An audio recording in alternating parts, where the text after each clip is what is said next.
Time for Alamogordo Town News on Crazy Radio. I'm Anthony Lucero. When it comes to news on 95.1 FM, weather always comes first.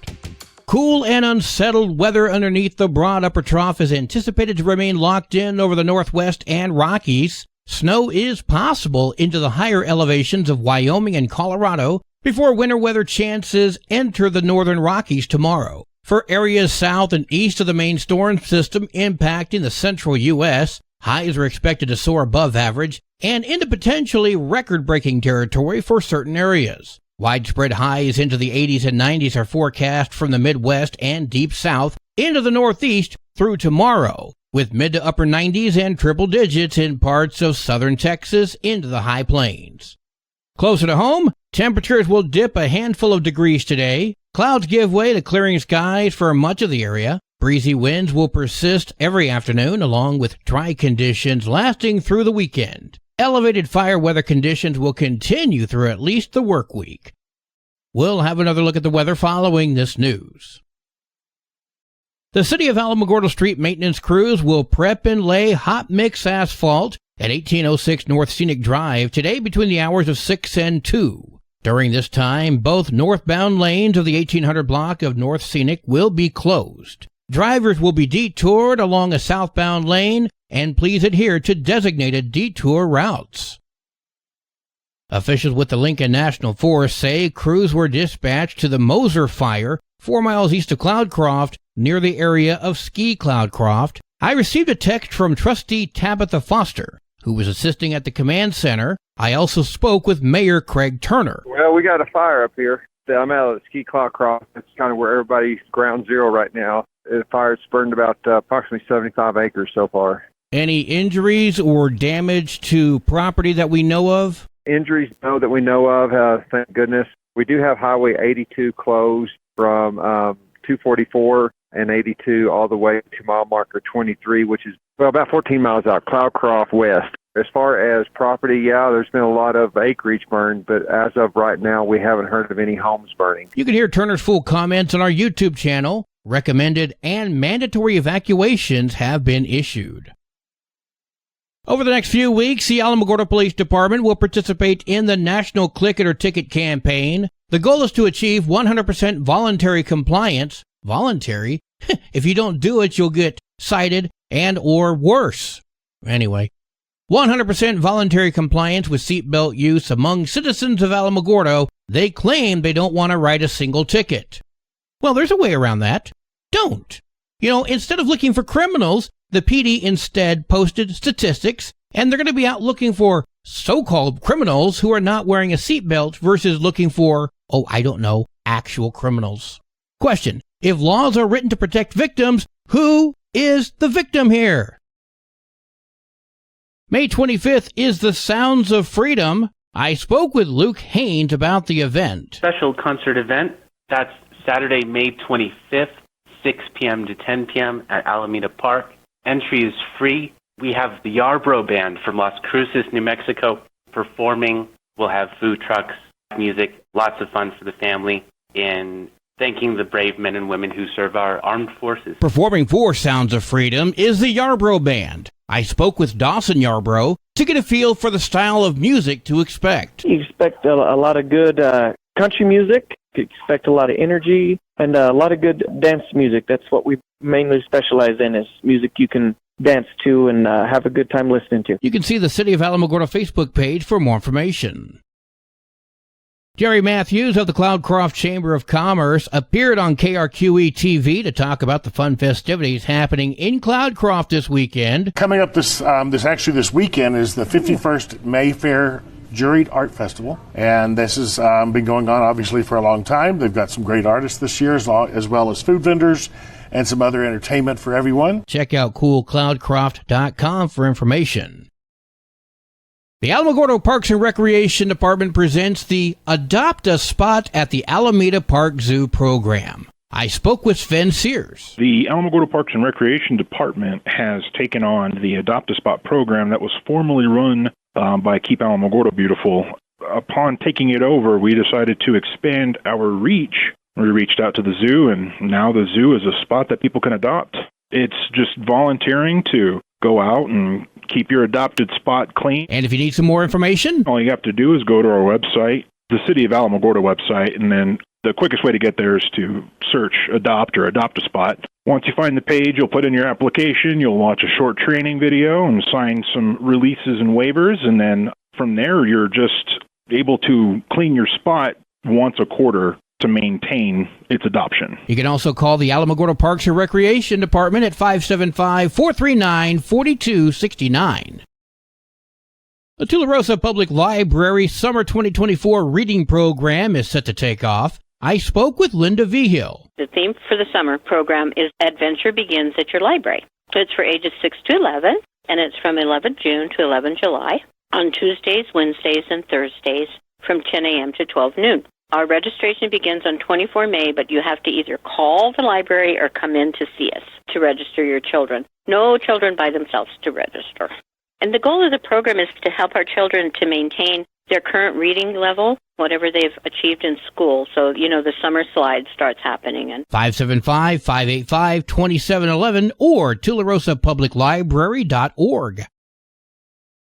News from around the state in just a moment. This is Alamogordo Town News on Crazy Radio. I'm Anthony Lucero. Local news from local perspectives, from local voices. AlamogordoTownNews.org. Local sports, local events, and local happenings and more. Nonprofit owned and operated by Second Life Media. We are Otero County. AlamogordoTownNews.org. Heard daily on Crazy KALH Radio 95.1. Directory Plus is the right size book. It's the book if you need a phone book. That's what just one person has to say about Directory Plus. With its red cover, features, colorful yellow pages, and lots more, it's no wonder people all over use Directory Plus. It has so much more information. You can cross-check phone numbers or addresses or pretty much anything. Look on the plus side, Directory Plus. I'm a big fan of Directory Plus. 30-year-old Rydell Happy is facing a federal charge after a violent crime spree that culminated in a body being thrown off a cliff in Gallup. On April 24th, the first victim got picked up by a white SUV that had 3 men and 1 woman inside.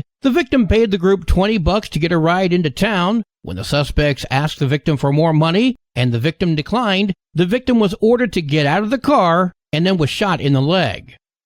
Details from here become far too graphic. At around 10 p.m. that same day, the Navajo Nation Police Department was called out to a family who had their vehicle followed, rear-ended, and then shot at while traveling. As police followed that vehicle, the suspects threw items out of their car and tried to evade. The suspects eventually crashed into the SUV, and the occupants were taken into custody. Officials have not released the names of the other suspects involved or the name of the man who was killed. Another lawsuit has been filed against the Catholic Diocese of El Paso, claiming a priest in New Mexico abused an 8-year-old girl many decades ago. The latest lawsuit claims that Father Lucio Lopez from the San Miguel Parish in New Mexico abused a young girl beginning in 1959 or 1960. The victim is now seeking compensation. The University of New Mexico Board of Regents voted 6-1 last week to acquire land in Las Cruces to build a new reproductive health care center that's going to offer full-spectrum reproductive health, including gynecological care, contraception care, miscarriage management, as well as gender-affirming care and abortions. Heather Smith with Bold Futures spoke. Our communities have been lacking reproductive services for decades. Often we have to travel an hour to El Paso or several hours to Albuquerque or Santa Fe to receive the services that we need. Charlene Bencomo, the executive director of Bold Futures, told KUNM that coordinating between so many organizations and people has been complicated. Medical providers, birth workers want to take care of patients, and we want to let them. We don't want to have to be restricted by the way insurance works or the ways that they don't have enough time to see the patient. Bencomo said that now they can finish negotiating the land deal and begin designing and staffing the clinic. They also plan to work with UNM to start a training program and the New Mexico Doula Association on incorporating doula care into the center. The $10 million project is being funded from the state appropriation for that project. The UNM Medical Group will operate the center upon completion. I spoke with New Mexico conservative Robert Gable to get his thoughts on this clinic. NMSU and through MLG's financial blessings or whatever, just saw the new abortion clinic, and transgender mutilation services coming up and everything. And, my thoughts are well over 63 million abortions since Roe v. Wade was passed in 73, and they come and go since it was taken out. But still, there's a million abortions probably every year. And then what's happening with our children and what they're doing with them and considering it's best for their gender and stuff like that. And I consider that mutilation. You can hear Gable's full comments on our YouTube channel. 25% of New Mexico drivers are uninsured, and there are few consequences for those who drive without coverage. This just goes to show that just because something is made into law, it will not necessarily curb public behavior. Just because the law says you have to have insurance, the bottom line is, if you don't have the money, you won't have the insurance. Now, I'm not excusing the behavior, mind you. I'm simply stating the obvious. And the idea of, well, then you can't drive, well, let's be honest. People still need to go to work. But I digress. If you're in a crash in New Mexico, there's a 25% chance that the other driver doesn't have insurance. That means your insurance company is on the hook, and so your rates will go up. This has been a problem in the land of enchantment for decades. And as we've learned, little has been done to protect you when you drive. In New Mexico, it's 24.9%, which was among the highest percentage of uninsured motorists in 2022.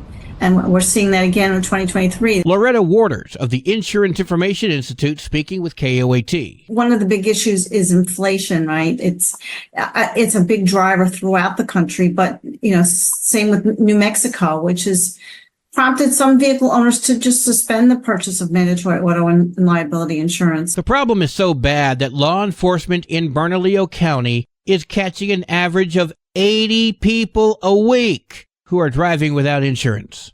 Now, there are consequences in the land of enchantment, at least as specified under law. If you're convicted of driving without insurance, you could be fined up to $300. You could have your license and registration suspended and or be sent to jail for 90 days. The state's motor vehicle department has a system that keeps track of motorists whose insurance has expired. They then suspend the registration of that vehicle. Law enforcement can run license plates in order to find out if the MVD took action. New Mexico Representative Bill Ream, Republican of Albuquerque, looks at citations drivers have received for not having proof of insurance, as many are getting tossed as soon as the driver comes in and proves that they have insurance now. The problem is the individual buys a 30-day policy so he can go to court.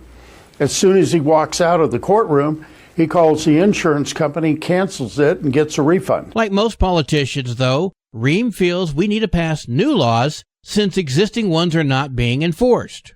How about instead just enforce the ones that exist? But he wants to stiffen the penalties. One of his bills, which fortunately failed, would have given law enforcement the ability to take license plates away from people without insurance and replace them with special stickers. Yeah, giving police the authority to pass judgment versus having your day in court. Again, I am so glad that one did not pass.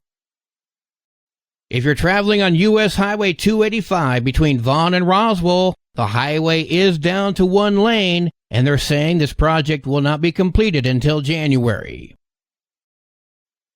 Your Crazy Radio spot-on weather forecast for the Tularosa Basin today calls for sunny skies, winds gusting as high as 25 miles per hour. Clear tonight, winds gusting as high as 25. Sunny tomorrow, winds gusting as high as 24. Your high today in the basin, 86. Low tonight of 58. High tomorrow, 88 degrees.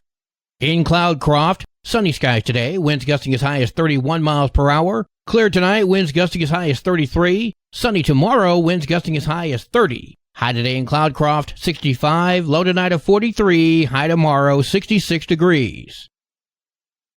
Local breaking news can be found on our website, alamogordotownnews.com, and learn more about Crazy Radio by visiting KALHradio.org. Also, check out the Crazy KALH Radio YouTube channel. That's where we post our daily newscasts, complete interviews, and other information which concerns everyone in the Tularosa Basin. Be sure to give this video a like and subscribe to our channel if you've not done so already. That way, you too can remain informed of the goings-on in the Tularosa Basin. Well, that concludes today's edition of Alamogordo Town News on Crazy Radio. I'm Anthony Lucero.